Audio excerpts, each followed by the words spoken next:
Un bambin devant son destin. Les jambes et le courage lui manquent pour descendre les marches. Il fera donc la moitié du chemin dans les bras de papa. Un autre avec sa mère. Exercice de marche pour le tout petit. Le pas est hésitant. Ces enfants, apparemment normaux, souffrent pourtant de graves lésions cardiaques, décelées dès le berceau. À 1 mois de l'année, il avait 1 mois. Il se plaignait toujours des douleurs au ventre. Chaque fois on allait à l'hôpital, on nous donnait des médicaments pour qu'il digère facilement. Jusqu'au point où il pleurait constamment dans la nuit. On va chez un médecin. Le médecin, au lieu de s'occuper de son ventre, mais elle constate plutôt un autre problème. L'enfant avait 2 mois et demi. Donc, elle prend l'enfant, elle va chez son collègue pour être rassurée de ce qu'elle a constaté. Et lorsqu'elle revient, elle nous dit plutôt qu'on doit plutôt se rendre chez un cardiologue avec l'enfant. J'ai demandé chez un cardiologue, alors que l'enfant se tord plutôt du ventre, elle dit que non, elle sait pourquoi elle dit ça. Je m'inquiétais même déjà que l'enfant a quel problème et que le cardiologue va nous donner plus ample information. Donc, on nous demande d'aller à la fondation Chantal bien rencontrer le cardiologue pédiatre de la fondation. Et là, quand on arrive alors là-bas, après avoir fait tous les examens, on a commencé par une radio, après une écho et puis l'électrophorèse. Et on découvre que l'enfant a une cardiopathie. Cardiopathie en français facile, c'est un trou dans le cœur. Si jeune et déjà à bout de souffle au moindre effort, même pour manger. Après la naissance, lorsqu'il prenait son tété, je me rendais toujours compte qu'il était toujours étouffé. Mais je me disais que c'est le lait qui coule suffisamment et ça l'étouffe. Les yeux d'un parent sur sa progéniture. On y lit tout l'amour du monde. Tristesse aussi face au sort terrible. Et peut-être déjà le vague à l'âme de celui ou celle qui entrevoit le bout du tunnel. On n'est plus dans les craintes et nous sommes tellement contents de cette procédure parce que vraiment, avec l'opération qui coûte excessivement cher et nous, ici au Cameroun, ce n'est pas à la portée d'un Camerounais moyen. Et que si un organisme de cette envergure vraiment pense à nous, au Cameroun, nous disons merci. Et aujourd'hui, que la chaîne de l'espoir nous ont vraiment accordé, vraiment, je dis grand merci. Et je remets vraiment tout entre les mains du bon Dieu. Ici, le salut est venu d'une chaîne, la bien nommée chaîne de l'espoir.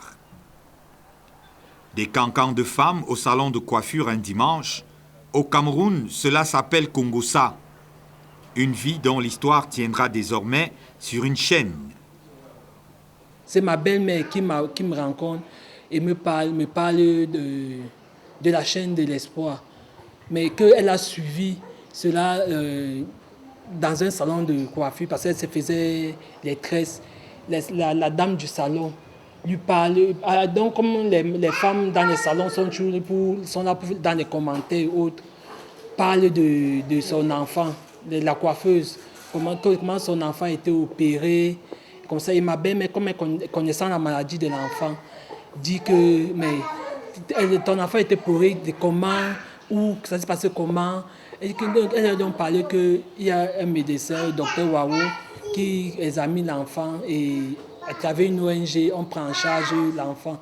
C'est de cette façon qu'on a été au courant de la chaîne de l'espoir. Si un organisme de cette envergure vraiment pense à nous, au Cameroun, nous disons merci. Parce que maintenant, je n'arrive même pas à bien m'exprimer parce que depuis 2 ans que je ne dors pas à cause de la maladie de mon enfant.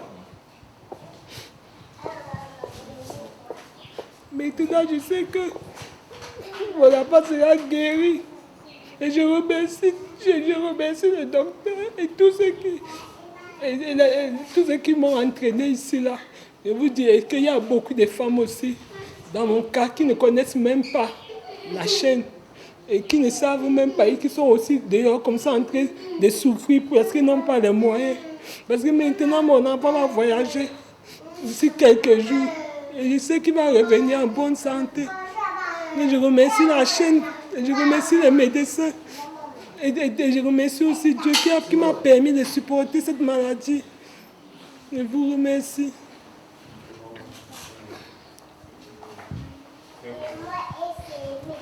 Pour ce monsieur aussi, pratiquement le même schéma. Roxane tient le docteur Wao pour Dieu désormais. Si la petite de 3 ans a pu atteindre cet âge, c'est certainement parce que Dieu a mis Edwin Wao sur son chemin et celui de son père. Depuis la naissance de cet enfant, Tchadjelako Manuela Roxane, j'ai trop souffert avec cet enfant depuis sa naissance. Depuis quand cet enfant avait 1 mois de naissance, je ne faisais que souffrir avec l'enfant sans connaître ce qui n'allait pas. Je ne faisais que marcher chez les pédiatres, passer par là. Je suis allé à l'hôpital La Quintini de Douala. J'ai rencontré un cardiologue. Le cardiologue m'a dit, vas-y à CHU de Yaoundé.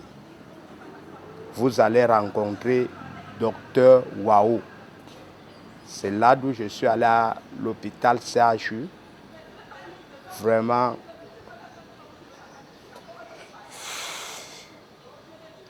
Docteur Wao m'a orienté, dit, mon fils, toujours patient.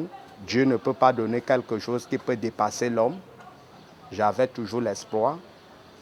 Et aujourd'hui, cet enfant a 3 ans. Le docteur ne faisait toujours comme dit, mon fils, il ne faut pas te décourager. C'est Dieu qui donne.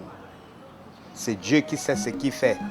Prince, Steven, Roxane, que des noms, anonymes pour nous. Ce seraient d'ailleurs des enfants comme les autres, jouant, s'amusant avec maman, si ce n'était cette maladie. Un enfant vraiment très dégagé, très courageux. J'espère que ce courage va l'accompagner durant son voyage et même pendant son opération, pour que tout se passe bien. Direction l'ambassade de France. La chaîne de l'espoir a pris le destin en main. Ils sont 4 qui vont partir. Leurs visas sont prêts derrière ces murs. Le rôle de l'assistance que je suis consiste à accueillir les parents d'abord, les accueillir, les enregistrer pour un entretien, pour un rendez-vous avec le médecin. On leur donne un rendez-vous. Donc le jour du rendez-vous, on ouvre d'abord le dossier administratif avant la consultation. Donc à l'issue de la consultation cardiologique, ils reviennent vers moi et souvent les parents sont effondrés, paniqués, parce que lorsque le docteur leur fait part du diagnostic qui consiste à une intervention chirurgicale, ce n'est pas de prime abord que cela est accepté. Donc il faut amener les parents à comprendre, les rassurer de l'efficacité de cette opération. Ils sont aussi souvent angoissés de l'idée de la séparation avec leurs enfants. Alors on les parle du rôle maternel des familles d'accueil qui par leur amour pur et sincère gagnent le cœur des enfants. Il faut accompagner les parents dans ce processus. Il faut les soutenir au niveau des démarches administratives et beaucoup d'autres, dont au quotidien être avec les enfants et les parents. Ces gens sont des Camerounais d'en bas, comme on dit. Des personnes simples, vivant des bouts de bois de Dieu. Ici, dans un quartier populeux de Yaoundé, la capitale camerounaise. 4 générations sous le même toit. Parents, grands-parents, fils et petits-fils. Steven ne va pas à l'école. Il ne peut pas. Son cœur est malade et bien malade. Ses vrais compagnons, ses poupées et ses nounous. Quelquefois aussi des enfants du quartier. Pour ces 3 familles, plus que modestes, en vrai, un voyage de type médical comme celui qui va être entrepris cette fin de mois était de l'ordre de l'indicible. Un prince en route pour la France. Prince à Paris, c'est pour bientôt. Pas dans les bacs à DVD, rassurez-vous, car ce n'est pas le titre d'un nouveau long métrage hollywoodien, mais bien le rêve éveillé de ses enfants et surtout de leurs parents. Là-bas à Paris, on pourra leur réparer à chacun son cœur malade, grâce au discret travail de la chaîne de l'espoir au Cameroun, sans tambour ni trompette.